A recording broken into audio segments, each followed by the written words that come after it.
પાલનપુરમાં આજે બનાસકાંઠા જિલ્લા મહિલા કોંગ્રેસ દ્વારા વધતી મોંઘવારીને પગલે વિરોધ પ્રદર્શન કરવામાં આવ્યું હતું। મહિલા કાર્યકરોએ જિલ્લા પંચાયત કચેરીથી કલેક્ટર કચેરી સુધી રેલી યોજી વિરોધ નોંધાવ્યો હતો। આ પ્રદર્શન દરમિયાન મહિલાઓએ માથે રાંધણ ગેસના બાટલા ઉપાડી અને વેલણ વડે થાળીઓ વગાડીને અનોખો વિરોધ કર્યો હતો। કલેક્ટર કચેરી પહોંચી તેમણે સરકાર વિરુદ્ધ સૂત્રોચ્ચાર કર્યા હતા। મહિલા દિને જ કેન્દ્ર સરકાર દ્વારા રાંધણ ગેસના ભાવમાં વધારો ઝીંકવામાં આવતા મહિલા કોંગ્રેસમાં રોષ જોવા મળ્યો હતો। આ ભાવ વધારાને કારણે ગૃહિણીઓના બજેટ પર અસર થઈ હોવાનો આક્ષેપ કરાયો હતો।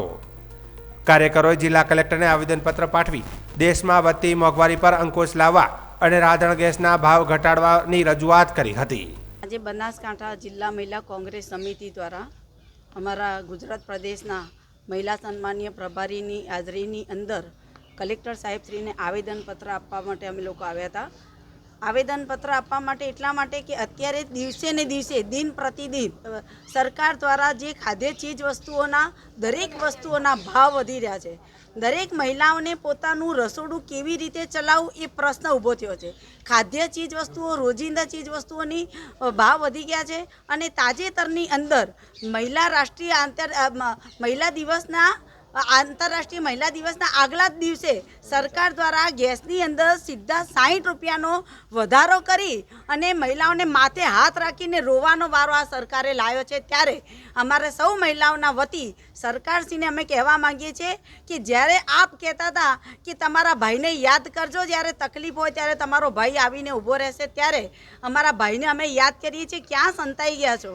દિવસે ને દિવસે ભાવ વધારી રહ્યા છો। તમારી બહેન દીકરી એને ઘર કેવી રીતે ચલાવવું એ પ્રશ્ન થયો છે અને આવી આર્થિક વિષની અંદર ક્યાંક ને ક્યાંક પીસાઈ અને કોઈ બહેનોને આત્મહત્યા કરવાનો બી અત્યારે પરિસ્થિતિ ઊભી થઈ છે। ત્યારે આપણા માધ્યમથી સરકારશ્રીને કહેવા માંગીએ છીએ કે મહિલા ઉપર થતું શોષણ, મહિલાઓ માટે થઈ આમ વધતી જતી જે મુશ્કેલીઓ દૂર કરવા માટે તાત્કાલિક આ જે ભાવ વધારો ગેસમાં પણ કર્યો છે એ પાછો ખેંચો એવી આપણે વિનંતી। આજે બનાસકાંઠા મહિલા કોંગ્રેસ સમિતિ દ્વારા મોંઘવારીના વિરોધમાં એટલા માટે આંદોલન કરવામાં આવ્યું, રેલી કાઢવામાં આવી કે મોંઘવારી કૂદકે ને ભૂસકે વધી રહે છે। કાલે 8 માર્ચ એટલે મહિલા દિવસ હતો અને 7 માર્ચે આ સરકારે ગેસના ભાવમાં 1-2 રૂપિયો નહીં ને સીધા 60 રૂપિયાનો વધારો કરી અને મોંઘવારી એટલી બધી વધારી દીધી કે બહેનોના રસોડાનું બજેટ ખોરવાઈ જાય। આજે બહેનો મજૂરીએ જાય તો એમને 250 રૂપિયા કે 300 રૂપિયા મજૂરી મળે છે અને મોંઘવારીનો માર એટલો બધો છે કે એમને ઘર ચલાવવા માટે દરરોજે 500 કે 700 રૂપિયાની જરૂર પડે તો બહેનોને ઘર કેવી રીતના ચડાવવું। આજે કિસાનોની પણ એ જ હાલત છે। કિસાનોને પણ જીએસટીમાં વધારો કરી અને એમની પણ કમર તોડી નાખવામાં આવી છે। પેટ્રોલ, ડીઝલ, શાકભાજી, કરિયાણું બધું જ મોંઘું છે। આજે કૂદકે ને ભૂસકે મોંઘવારી વધી રહી છે અને બહેનોનું બજેટ ખોરવાઈ રહ્યું છે।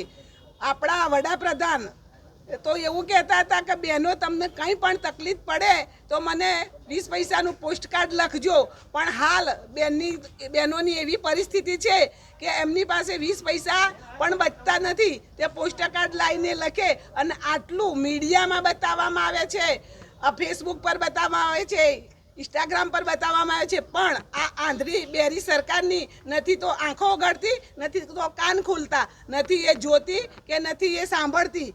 ગાંધીજીના 3 વાંદરા જેવી એમની જે સરકાર છે, આ ડબલ એન્જિનની સરકાર, એ સરકાર અમારી મહિલાઓની વાતો સાંભળે અને મોંઘવારી દૂર કરે એવી હું સરકારને વિનંતી કરું છું અને